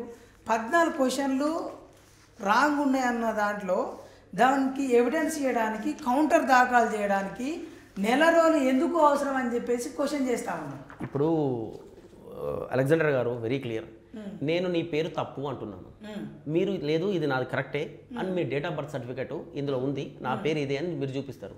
మీరు చెప్పినా నేను నమ్మను, కానీ దానికి ఆధారం ఉంటుంది. ఇగో date of birth certificate government ఇచ్చింది, మా అమ్మ నాన్న పెట్టిన పేరు ఇది అని. ఇప్పుడు నేను అదే అడుగుతున్నాను, ఈ క్వశ్చన్లో ఉన్న ఆన్సర్ తప్పు, ఈ క్వశ్చనే తప్పు అంటున్నాను. లేదు నాదంతా కరెక్టే అని నువ్వు చెప్తేలా? ఇప్పుడు క్వశ్చన్ పేపర్ తయారు చేసి ఇది కరెక్టే అని నువ్వు ఎంత బలంగా వాదిస్తున్నావో, ఇది తప్పు అని నేను కూడా ఎవిడెన్స్ నన్ను అడిగినావు కదా, నేను ఎవిడెన్స్ నేను కోర్టు ముందు పెట్టాను కదా. ఇప్పుడు నువ్వు కూడా ఇది కరెక్ట్, ఇది నాది తప్పు అంటున్నప్పుడు నువ్వు కూడా ఎవిడెన్స్ పెట్టాలి కదా. ఎందుకని ప్రభుత్వం కాలయాపన చేస్తుంది? వాళ్ళకున్న ఆలోచన ఒకటే, నాకు తెలిసి అతి తొందరగా ఈ గ్రూప్ 1 మెయిన్స్ కంప్లీట్ చేసేసి ఇంటర్వ్యూలు కండక్ట్ చేసి ఎవరిదైనా బర్త్డే డిసెంబర్లో దగ్గరలో ఉందేమో వాళ్ళ బర్త్డే రోజే ఈ నియామక పత్రాలు ఇక వీళ్ళు చేసేది అదొకటే. మొండి చేసి అయినా నియంతృత్వంగానైనా బలవంతంగానైనా గ్రూప్ 1 మెయిన్స్ పెట్టాలి, ప్రభుత్వాన్ని ముందర తీసుకుపోవాలనుకుంటున్నారట. ఇప్పుడు ఒకటే అండి, ఇదే గవర్నమెంట్ జీవో 55 మీద అప్పుడు బీఆర్ఎస్ గవర్నమెంట్ ఉన్నప్పుడు జీవో 55 తీసుకొని వచ్చి ఇదే కాంగ్రెస్ గవర్నమెంట్లో ఉన్న కొందరు వాళ్ళు కేసు వేశారు, జీవో 55 వల్ల అన్యాయం జరుగుతుంది అని. అప్పుడు ఇదే టీజీపీఎస్సీ కౌంటర్ దాఖలు చేసింది. ఏమని దాఖలు చేసింది అంటే జీవో 55 కాన్స్టిట్యూషనల్కి చాలా కరెక్ట్ అని. ఇప్పుడు మేము జీవో 29 తప్పు, జీవో 55 కరెక్ట్ అంటున్నాం. మళ్ళీ అదే టీజీపీఎస్సీ కౌంటర్ ఏమని దాఖలు చేస్తుంది? ఆల్రెడీ హైకోర్టుకి దాఖలు చేసింది. ఇది నేను పట్టుకొని మీకు మాట్లాడేది కౌంటర్. జీవో 55 కరెక్ట్ అని చెప్పి టీజీపీఎస్సీ తరపు నుంచి గవర్నమెంట్ ప్లీడరు సబ్మిట్ చేసింది ఇది. ఇప్పుడు జీవో 29 తప్పు అనో లేదా జీవో 29 కరెక్ట్ అనో ఎట్లా ఇస్తుంది? పాయింట్. అందుకోసమే కాలయాపన, వాళ్ళ దగ్గర ఆన్సర్ లేకనే కాలయాపన. అయితే మరి ఎందుకని జీవో 29ని కౌంటర్ దాఖలు చేయకపోవడానికి, ఎస్టీ రిజర్వేషన్ కౌంటర్ దాఖలు చేయకపోవడానికి, ఉమెన్ రిజర్వేషన్ అంటే కౌంటర్ దాఖలు చేయకపోవడానికి, లోకల్ నాన్ లోకల్ కౌంటర్ దాఖలు చేయకపోవడానికి, అంటే లిటరలీ గవర్నమెంట్ దగ్గర ఎలాంటి ఆధారాలు లేవు, అంటే వాళ్ళు కుట్రలు కుతంత్రాలని బట్టబయలైనాయి అంటారు. 14 క్వశ్చన్లు 150 మీరు అన్నట్టు 150 క్వశ్చన్లకు 5 నెలలు తీసుకున్నప్పుడు క్వశ్చన్లు ఆన్సర్లు ఎవిడెన్స్ అన్ని ఉంటాయి కదా క్వశ్చన్ తయారు చేసేది. అవి నువ్వు ముందు పెడితే అయిపోయింది కదా. దానికి ఎన్ని రోజులు? అదే అంటున్నాం, అన్ని రోజులు కూర్చొని పేపర్ తయారు చేసినాక ఇప్పుడు అది ఇవ్వడానికి 1 అవర్ సరిపోతుంది. మళ్ళీ ఈ ఆన్సర్ నీ దగ్గర ఇప్పుడు జీవో 29 మీద మేము కేసు వేసేసి ఇప్పటికే 4 రోజులు అవుతుంది. ఇప్పుడు 27వ తారీఖు వస్తుంది. నాకు తెలిసి 27వ తారీఖు రోజున గవర్నమెంట్ తన కౌంటర్ ముందు పెట్టాలి. కౌంటర్ ఏం పెడుతుందో చూడాలి. ఒకవేళ కౌంటర్ జీవో 29 కరెక్ట్ అని పెడితే నువ్వే 2 సార్లు ఎట్లా చెప్తావు? ఒక ప్రశ్నకి 2 సమాధానాలు ఉండవు కదా. సో ఇప్పుడు అది ఇప్పుడు జీవో 29 అనేది ఇప్పుడు మహేందర్ రెడ్డికి ఎసరైతుందా లేకుంటే రేవంత్ రెడ్డి గారి పదవికి ఎసరు కాబోతుందా అనేది కూడా ప్రతిపక్ష పార్టీలు మిగతా మేధావులు కూడా వాళ్ళు ఓ రకంగా విమర్శలు చేస్తూనే గుసగుసలాడుతూ ఉన్నారు. ఇదే అంశం మీద జీవో 29 మీద నిండు అసెంబ్లీలో మరి ప్రతిపక్ష పార్టీలుగా ఉన్నటువంటి ఇప్పుడు ప్రస్తుతం ఎమ్మెల్యేగా ఉన్నటువంటి హరీష్ రావు గారు మాట్లాడిర్రు, కేటీఆర్ గారు మాట్లాడిర్రు. అదేవిధంగా మాజీ ఐపీఎస్ అడిషనల్ మన డీజీపీగా ఉన్నటువంటి ఆర్ఎస్ ప్రవీణ్ కుమార్ గారు కూడా ఇదే అంశం మీద జీవో 29 ద్వారా అన్యాయం జరుగుతుంది, ఎస్సీ ఎస్టీ బీసీ మైనార్టీ వర్గాలకు సబ్బండ వర్గాలకు అన్యాయం జరుగుతుందని చెప్పారు. అదేవిధంగా కాంగ్రెస్ పార్టీకి సంబంధించిన ఎమ్మెల్సీ తీర్మార్ మల్లన్న గారు కూడా శాసన మండలిలో కౌన్సిల్లో కూడా ఇది న్యాయబద్ధమైన డిమాండ్, జీవో 29ని మీరు అంశంలోకి తీసుకోండి, రోల్ ఆఫ్ రిజర్వేషన్ ఫాలో కావండి, ప్రెసిడెన్షియల్ ఆర్డర్ని ఫాలో కావండి అని కూడా చెప్పినప్పటికీ మరి ఎందుకని ప్రభుత్వం ఇట్లా మొండిగా మొద్దు నిద్రపోతా ఉంది? అంటే ప్రభుత్వంలో ఉన్న పెద్దలు అనను పెద్ద అనొచ్చు. ఎందుకంటే కింద ఉన్న వాళ్ళందరికీ వాళ్ళకి తెలుసు ఇక్కడ అన్యాయం జరిగిందని తెలుసు, ఇది తప్పు జరిగిందని తెలుసు. తప్పును సరిదిద్దుకోకుండా మేము మొండిగా వెళ్తాము, మొండిగా ఈ పరీక్ష పెడతాము అంటే నష్టం ఎవరికి? మాకైతే ఏం కాదు. ఎందుకంటే మాకు ఇక్కడ న్యాయం జరగకుండా సుప్రీంకోర్టు వరకైనా మేము వెళ్తాం వెరీ క్లియర్. ఎందుకంటే ఉద్యోగం నా కోసమో కాదు, నేను క్వాలిఫై కాలేదనో లేకపోతే ఇంకెవరో క్వాలిఫై కాలేదో అన్నది కదా. ఇక్కడ జరగాల్సిన ఆ సామాజిక వర్గానికి, ఆ బీసీలకే కానీ ఎస్సీలకే కానీ ఎస్టీలకే కానీ వాళ్ళకి అన్యాయం జరిగితే ఊరుకునేది అయితే లేదు. సో నిరుద్యోగులు ఇప్పుడు మెయిన్స్ ప్రిపేర్ అయ్యే వాళ్ళు ఎవరైనా ఉన్నా వాళ్ళకు కూడా ఒకటే సందేశం ఏంటంటే, మనము నీకు గ్రూప్ 1 అధికారిగా అయిన తర్వాత న్యాయమో అన్యాయమో చేయడం కాదు, నువ్వు చదివేటప్పుడు నువ్వు పరీక్ష రాసేటప్పుడే అన్యాయం నీ కంటికి కనపడుతున్నప్పుడు నువ్వు ఇదే సరిదిద్దకుంటా నాకు న్యాయం జరిగితే చాలు, నేనైతే క్వాలిఫై అయినా కదా, నేను మెయిన్స్ రాస్తే చాలు, ఈ స్వభావం ఉన్నవాడు గ్రూప్ 1 ఆఫీసర్ కాలేడండి. అయినా కూడా సమాజానికి వాడు ఉపయోగపడడు కూడా. మీరు ఇంత మానసిక రోదనకు గురవుతున్నా, ప్రశాంతంగా చదవకపోతున్నా, మరి ఇప్పుడు సామాజిక ఉద్యమకారులు, ఉస్మానియా విద్యార్థి నాయకులు, అంటే ఇప్పుడు సామాజిక ఉద్యమ నాయకులలో ఇప్పుడు పెద్దన్నగా ఉన్నటువంటి ఇప్పుడు ఆర్ కృష్ణన్న కానీ లేకుంటే అదే ఇప్పుడు మన కృష్ణమాదేవ్ గారు కానీ ఇప్పుడు వీళ్ళందరూ స్పందించారు, జాజుల శ్రీనివాస్ గౌడ్ కానీ వీళ్ళందరూ స్పందించారు. వీళ్ళ ఒత్తిడి మేరకన్నా ప్రభుత్వానికి మరి ఎందుకని చీమగుట్టినట్లన్నా అనిపించడం లేదా? అంటే వాళ్ళ పరిధులలో వాళ్ళు తెలియజేశారు, వాళ్ళు చెప్పారు, వాళ్ళు చేశారు. గవర్నమెంట్ని నడిపించాల్సింది ఆ పెద్దలే కదా. సో ఇప్పుడు మనం చిన్న వాళ్ళలాగా కనపడతాం. సో కోర్టే చెప్పాలి న్యాయమా అన్యాయమా, అన్యాయం జరిగిందా లేదా. సో సింగిల్ బెంచా, డివిజనల్ బెంచా, సుప్రీంకోర్టా, చూద్దాం ఎంత దూరం వెళ్తుంది. ఇప్పుడు గ్రూప్ 1 వల్ల, గ్రూప్ 1 మెయిన్స్ వల్ల గ్రూప్ 2, గ్రూప్ 3 ఎవరైతే ఈ అభ్యర్థులు కూడా నష్టపోవడానికి ఆస్కారం ఉన్నది. 563 పోస్టులు మాత్రమే ఉన్నాయి. అక్కడ చూస్తేనేమో 31,382 మంది ఉన్నారు. అంటే ఎటలేదన్నా సరే మళ్ళీ చివరికి ఒక 30,000 మంది పైచిలకు మళ్ళీ నిరుద్యోగులుగా మిలుగుతున్నారు. మరి వీళ్ళు గ్రూప్ 2 అన్న 3 అన్న రాసుకోవడానికి ఆస్కారం ఉంటుండే. ఏది ఒక పద్ధతిగా, సావధానంగా, క్రమ పద్ధతిగా గ్రూప్ 1 మెయిన్స్ నిర్వహిస్తే వీళ్ళు షిఫ్ట్ అయ్యి 2 అన్న 3 అన్న రాసుకోవడానికి ఆస్కారం ఉంటుండే. మరి ఇప్పుడు వీళ్ళు ఇవి కూడా లాస్ కావడానికి ఆస్కారం ఉంటుందా? ఇప్పుడు అంతే కదండి. ఇప్పుడు గ్రూప్ 1 మెయిన్స్ అనేది అంటే ఇది ఆబ్జెక్టివ్ టైప్ కాదు, ఇది డిస్క్రిప్టివ్ టైప్ అంటాం. మెయిన్స్ అనేది నీకు గ్రూప్ 2 సిలబస్కి గ్రూప్ 1 మెయిన్స్ సిలబస్కి చాలా డిఫరెన్స్ ఉంటుంది. సో గ్రూప్ 1 మెయిన్స్ రాసే అభ్యర్థులు 32,000 మంది ఎవరైతే ఉన్నారో అందులో ఉన్న 500 పోస్టులు తీసేస్తే మిగతా 30,000 మంది ఖచ్చితంగా గ్రూప్ 2 కోసం రాసేవాళ్ళే. డిసెంబర్లో మనకు గ్రూప్ 2 ఉంటుంది. డిసెంబర్లో గ్రూప్ 2 అంటే అక్టోబర్ చివరాఖరు వరకు, అంటే నవంబర్ ఫస్ట్ వీక్ వరకు మనకు గ్రూప్ 1 మెయిన్సే జరిగింది. అప్పటి వరకు వీళ్ళు ఇదే ప్రిపరేషన్లో ఉంటారు. వాళ్ళకి సమయం దొరికేది హార్డ్లీ 1 మంత్ ఉంటుంది. వాళ్ళు డిసెంబర్ 15కి పెడతారా, డేట్స్ కూడా ఇచ్చినట్టున్నారు. డిసెంబర్ 15కి పెడతారు. ఇప్పుడు 15-16. సో ఆ నెల రోజులు కరెక్ట్ నెల రోజులు ఉంటుంది. నెల రోజుల్లో ఇక్కడ ఇది కొనసాగదు ఖచ్చితంగా. ఇప్పుడు దీనికి చదవాలా, గ్రూప్ 2కి ప్రిపేర్ కావాలా, వీడు పెడుతున్నాడు కదా మొండిగా అని చెప్పేసి రాయాల్సిందే తప్పని పరిస్థితిలో. ఎందుకంటే ముందు ఇదే ఉంది కాబట్టి, మెయిన్సే ఉంది కాబట్టి.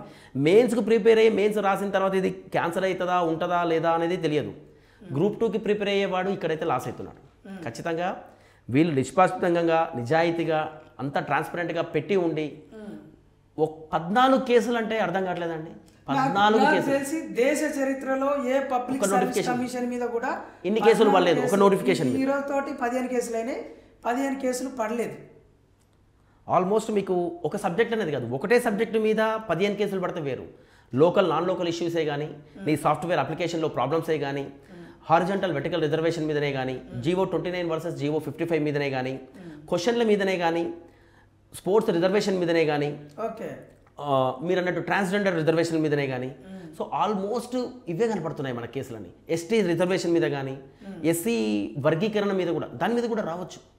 సో ఇంకొకటి ఏంటి అంటే 503 పోస్టులకు ఎలిజిబిలిటీ ఫిబ్రవరి 2022 వరకు డిగ్రీ పాస్ అయిన అభ్యర్థుల వరకే తీసుకొని ఉన్నారు. 563 పోస్టులకి మాత్రం మళ్ళీ అదే ఫిబ్రవరి 2024 అంటే ఈ 2 సంవత్సరాలలో వచ్చిన అభ్యర్థులు కూడా ఈ 563 పోస్టులకి ఎలిజిబుల్ అయ్యేటట్టు చేశారు. ఇది ఒక case. That should be comes under contempt of court. అంటే దానివల్ల కూడా 1,70,000 మంది ఎక్కువ వచ్చారు అభ్యర్థులు అనేది కూడా ఉన్నది. అది కూడా ఒకటి, అది కూడా ఉన్నది.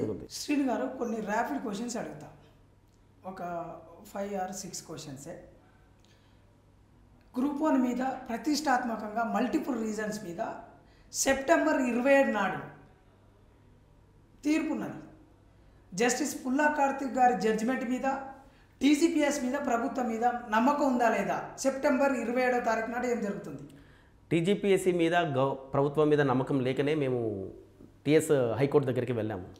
అక్కడ చీఫ్ జస్టిస్ కానీ జస్టిస్ ఎవరున్నా కూడా ఆ రోజు తీర్పు వస్తుందా, ఆ రోజు ఏమైనా ఇంటర్వ్యూ ఆర్డర్స్ వస్తున్నాయి, ఆ రోజు స్టే ఆర్డర్ వస్తుందా అంటే నేను అది చెప్పలేను. కానీ అక్కడ రాకపోయినా కూడా మళ్ళీ డివిజనల్ బెంచ్కి వెళ్ళడానికి మేము రెడీగా ఉన్నాం.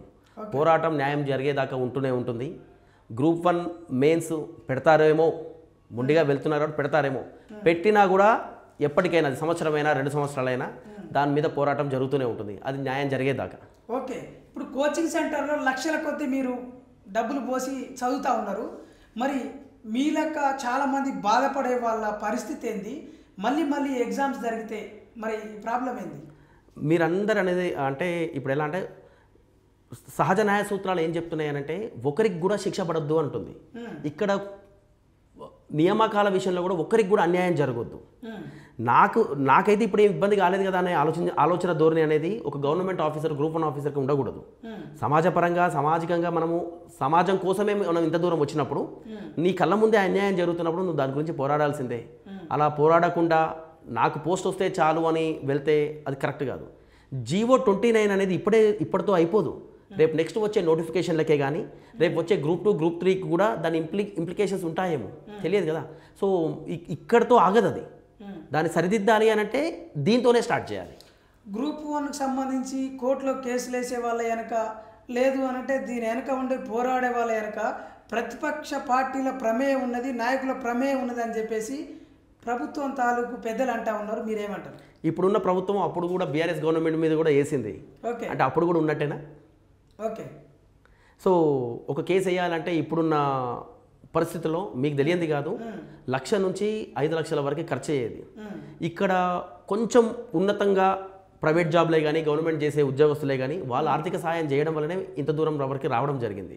వాస్తవానికి మీకు తెలియంది కాదు, ఇటు కోచింగ్ సెంటర్లో ఫీజులు కట్టడం నుంచి వెళ్ళి, హాస్టల్ ఫీజులు కట్టడం దగ్గర నుంచి వెళ్ళి, ప్రిపరేషన్ అయిపోయిన తర్వాత కోర్టు కేసులు, ఇది ఎంత దూరం వెళ్తుందో కూడా అర్థం కాకుంటుంది. ఆంధ్ర కోచింగ్ సెంటర్లు నిజానికి దందా చేసి ఎక్కువ మొత్తంలో ఫీజులు వసూలు చేస్తున్నాయా? టెస్ట్ సిరీస్ పేరుతోటి, మెయిన్స్ పేరుతోటి, లేదంటే మెంటర్షిప్ పేరుతోటి, సూపర్ 60, సూపర్ 30 పేరుతోటి?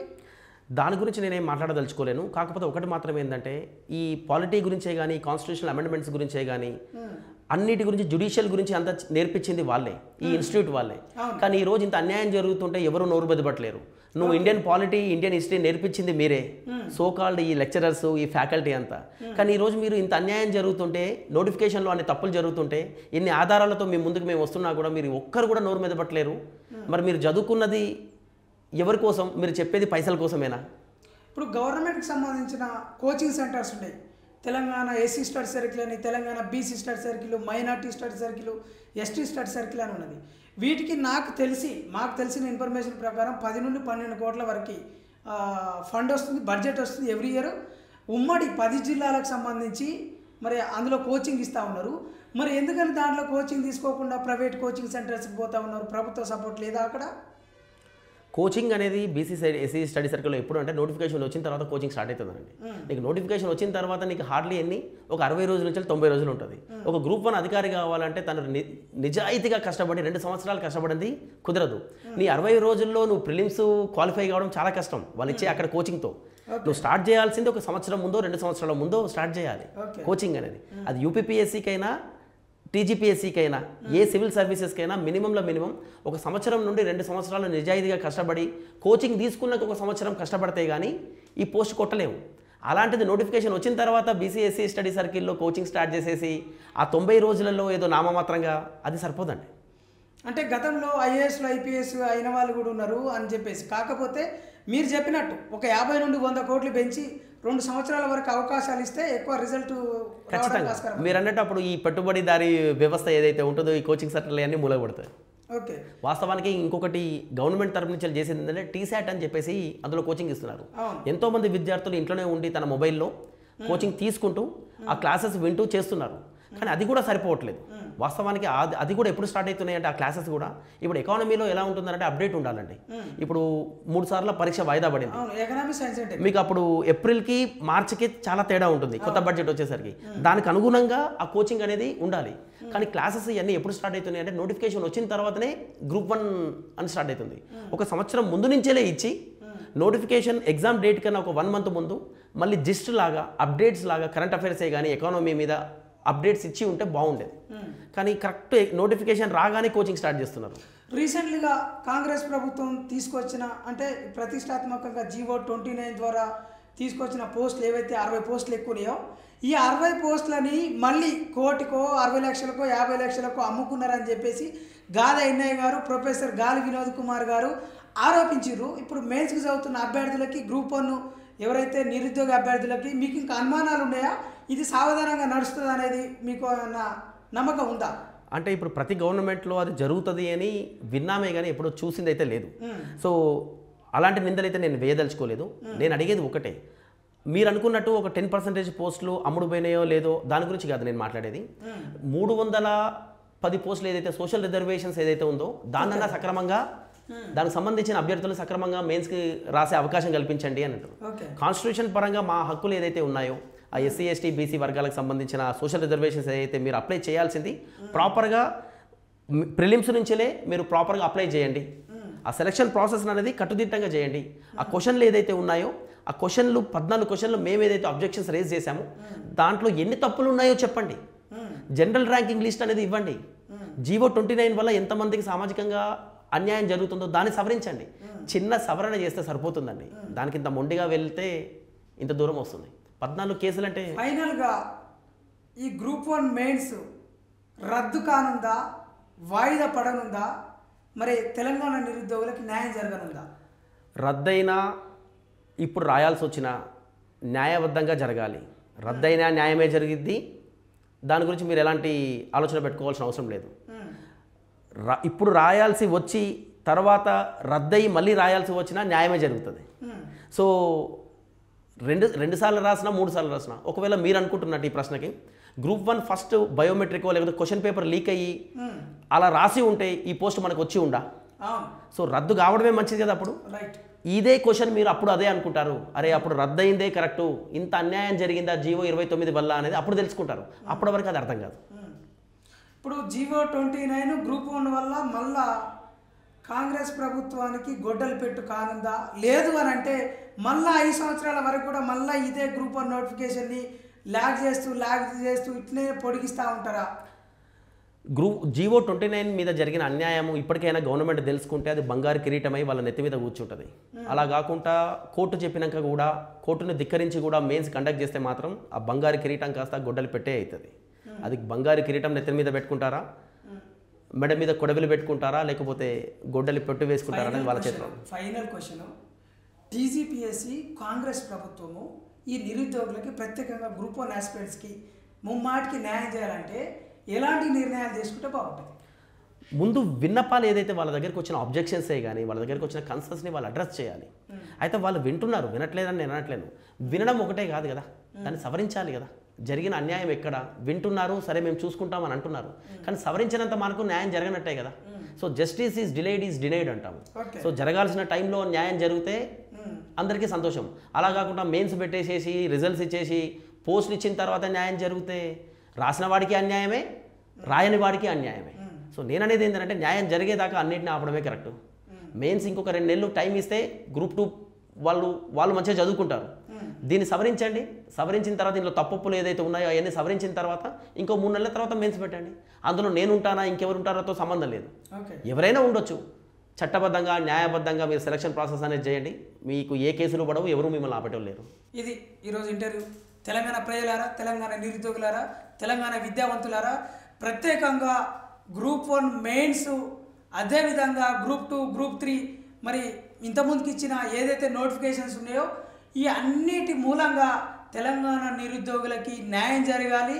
ముమ్మాటికి పేద అట్టడుగు వర్గాలకు సంబంధించిన ఎస్సీ, ఎస్టీ, బీసీ, మైనార్టీ వర్గాలకి మరి న్యాయం జరగాలి అని చెప్పేసి కోర్టులో వాళ్ళు పోరాడుతూ ఉన్నారు. మరి ఈ యొక్క నిరుద్యోగులకి తెలంగాణ అమరవీరుల యొక్క త్యాగాల ఫలితంగా ఈ మట్టి స్వేచ్ఛావాయువులు పీల్చుకొని మరి ఈ యొక్క తెలంగాణ రాష్ట్రాన్ని పరిపాలించే ఒక అడ్మినిస్ట్రేటర్స్గా, ఒక ఆఫీసర్స్గా, ఒక ఆర్డీఓ లేకుంటే భవిష్యత్తులో కలెక్టర్స్గా మరి కాబోతున్న ఈ మేధావులు, యువ మేధావులకి అన్యాయం జరగకూడదు. ప్రత్యేకంగా తెలంగాణ నిరుద్యోగులకి న్యాయం జరిగే విధంగా మరి తెలంగాణ ప్రభుత్వము, తెలంగాణ టీజీపీఎస్సీ నిర్ణయం తీసుకోవాలి. ఈ యొక్క ఎవరికైతే అన్యాయం జరుగుతుందో వాళ్ళ పక్షాన ధర్మమే రావాలి, ధర్మమే నిలబడాలని చెప్పేసి తెలంగాణ ప్రభుత్వాన్ని, తెలంగాణ హైకోర్టు కూడా N9 మీడియా కేంద్రంగా కోరుతా ఉన్నాం. Thank you.